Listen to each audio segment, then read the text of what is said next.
subscribe, like, share na comment. Hari abantu bigeze kumbaza bati ari amahembe bacuruza akora iki mu by'ukuri, ari amahembe akora iki? Nanjye ndababwira rero ntari amahembe nzaza mbasobanurire mwese, kuko niba umuntu umwe yabajije ikibazo ari umwe, bigaragara yuko hari benshi bafite igihirahiro cy'ibyo babona ariko bakabura aho babibariza.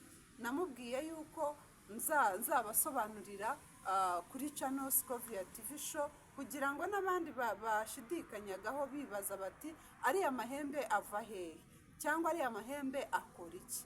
Ibyo rero nibyo nshaka kubabwira, ariko nanone mbere yuko dutangira ikiganiro nkabasaba ko mwajya mukora share, subscribe, like na comment. Nyamuneka abantu mukora muri comment, ndabakunda cyane, ndabakunda, biranshimisha neza cyane, nukuri biranezeza. Abantu nkorera comment ndabakunda, kandi mubyumve ko nishima cyane. Mukomeze mukore comment.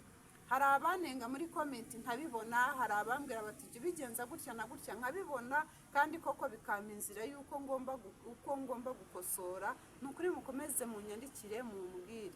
Uyu munsi rero nabazaniye aya mahembe kugira ngo mbahe igisobanuro cyayo.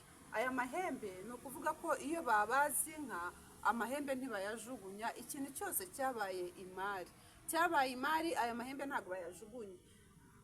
N'umurizo buriya ntabwo bawujugunya. Amahembe bayakoramo imitako itandukanye, ariko twabonye ko hari n'ukuntu bayategura akaba n'umutako uko yakabaye. Aba n'umutako uko yakabaye, bakayatera nk'ako kimeze uko nguko bakidekoye neza, ugasanga aho ugiteretse rwose ni umutako ushimishije amaso, naho kiri rwose harakeye, harasa neza. Ari umuco w'inka zacu, ni umuco n'inka nyine. Urumva ko ni ugusingiza inka, ni ugukunda inka. Urumva aho amahembe ari rwose inka ibihawe agaciro cyane. Ariko nanone bayakoramo ibintu byinshi, bakoramo imitako, hari ibintu bakoramo byinshi by'imitako, amashinete. Hari abantu bambara amashinete usanga hariho isonga y'ihembe hariya hejuru. Hano ku ihembe bahita ku isonga, hariya hasongoye niko bahita.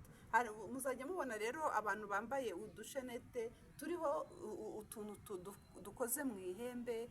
Ni byinshi cyane bikoze mu ihembe. Hari n'ibikombe bikoze mu ihembe, n'imidari ikoze mu ihembe. Ni byinshi. Nimubibona rero muzibuke yuko ya mahembe musanga mu mitako, hahandi mu mitako ya kinyarwanda nicyo bayakoresha. Hari ababifite mu nshingano zabo bakoramo imitako. Iyo bayasanze nk'aha ngaha rero aho biba biri, araza bakayagura akajya kuyakoramo ya mitako asanzwe ayakora.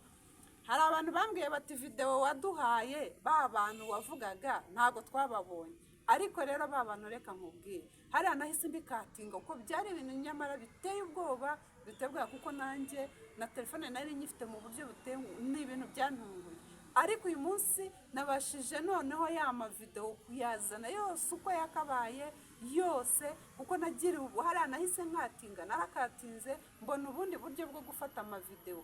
Ya mavideo noneho ngiye kuyabereka yose. Iyi video rwose yirebe yose uyirangize, noneho uze wirebere, urahita wumirwa, uravuga uti urumirwa, uratangara, birakurenga. Urumva birakurenga. Reka nze noneho yose nyagushyirireho uko yakabaye. Nanone mbibutsa gukora share, like, subscribe. Murakoze. Tuzongera dusubire undi munsi.